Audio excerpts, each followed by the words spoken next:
मृत्यूच्या दारात असलेल्या तरुणाची शेवटची इच्छा एकेकीला जवळ ओढलं असं बाईचा नाद लय बेकार. नेमकं काय घडलं? या तरुणाने आयुष्याच्या शेवटच्या टप्प्यावर अशी कोणती इच्छा व्यक्त केली की ऐकणाऱ्यांनीही काही क्षण विश्वासच ठेवला नाही. शेवटचे काही दिवस उरले असल्याचं समजल्यानंतर बहुतेक लोक देवाचं नाव घेतात, कुटुंबासोबत वेळ घालवतात किंवा एखादी अपूर्ण इच्छा पूर्ण करण्याचा प्रयत्न करतात. पण या तरुणाने जे मागितलं त्याने उपस्थित प्रत्येकाला विचारात पाडलं.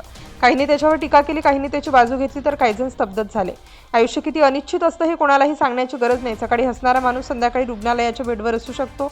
अनेक स्वप्न, अनेक इच्छा, अनेक योजना एका क्षणात अपूर्ण राहू शकतात. अशाच एका तरुणाच्या आयुष्यातही काहीसं असंच घडलं.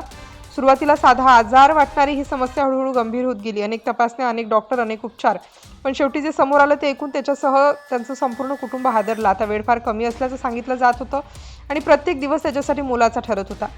कुटुंबियांनी त्याला धीर दिला, मित्रांनी साथ सोडली नाही. घरात सतत प्रार्थना सुरू होती. प्रत्येकाच्या मनात एकच प्रश्न होता की आता पुढे काय? अशा परिस्थितीत अनेक जण शेवटची इच्छा विचारतात, कारण ती पूर्ण करण्यामध्येच आपापल्या त्या व्यक्तीला थोडासा आनंद देता येईल अशी भावना असते. या तरुणालाही तोच प्रश्न विचारण्यात आला. सुरुवातीला तो काही बोललाच नाही, फक्त हसत राहिला. काही वेळ शांत राहिल्यानंतर त्याने एक वाक्य उच्चारलं आणि ते ऐकताच सगळे एकमेकांच्या चेहऱ्याकडे पाहू लागले. त्याने सांगितलेली गोष्ट इतकी अनपेक्षित होती की काहींना वाटलं तो गंमत करत आहे. काहींनी पुन्हा विचारलं, खरंच ही तुझी इच्छा आहे का?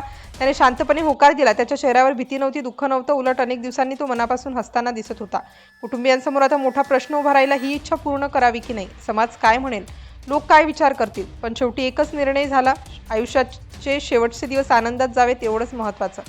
यानंतर त्या इच्छेची तयारी सुरू झाली. मित्रांनी धावपळ केली, काहींनी पैसे जमवले, काहींनी व्यवस्था पाहिली, तर काहींनी फक्त त्या तरुणाच्या चेहऱ्यावर हसू टिकून राहावं यासाठी प्रयत्न केले. घरातही वातावरण पूर्णपणे बदललं.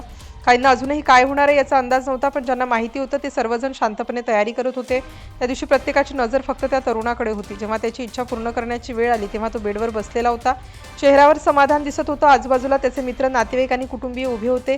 काही क्षण तो फक्त सगळ्यांकडे पाहत राहिला. त्यानंतर त्याने एका महिलेला जवळ बोलावलं. काहींना वाटलं तो आता काहीतरी भावनिक बोलेल, काहींना वाटलं तो शेवटचा निरोप देईल, पण पुढे जे घडलं त्याने उपस्थितांनाही काही क्षण गोंधळून टाकलं. या वातावरणात दुःखापेक्षा हसू जास्त दिसत होतं. कोणी त्याच्या चेहऱ्याकडे पाहत होतं, तर कोणी त्याच्या आनंदाकडे.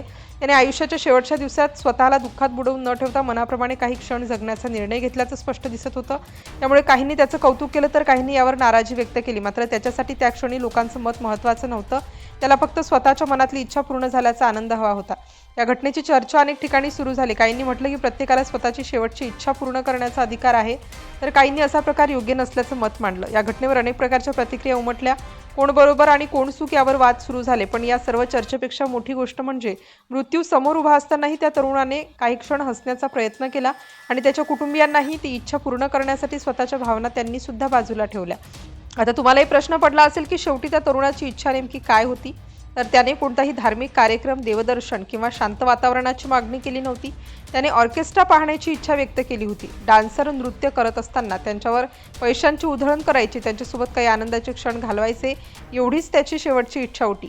कुटुंबीय आणि मित्रांनी ती इच्छा पूर्ण केली. या कार्यक्रमासाठी मोठा खर्च झाल्याचा दावा सोशल मीडियावर व्यक्त केला जातो, मात्र त्याची अधिकृत पुष्टी उपलब्ध नाही. ही घटना खरी असो वा सोशल मीडियावर फिरणाऱ्या दाव्यांवर आधारित असो, ती अनेकांना विचार करायला भाग पाडणारी ठरली आहे.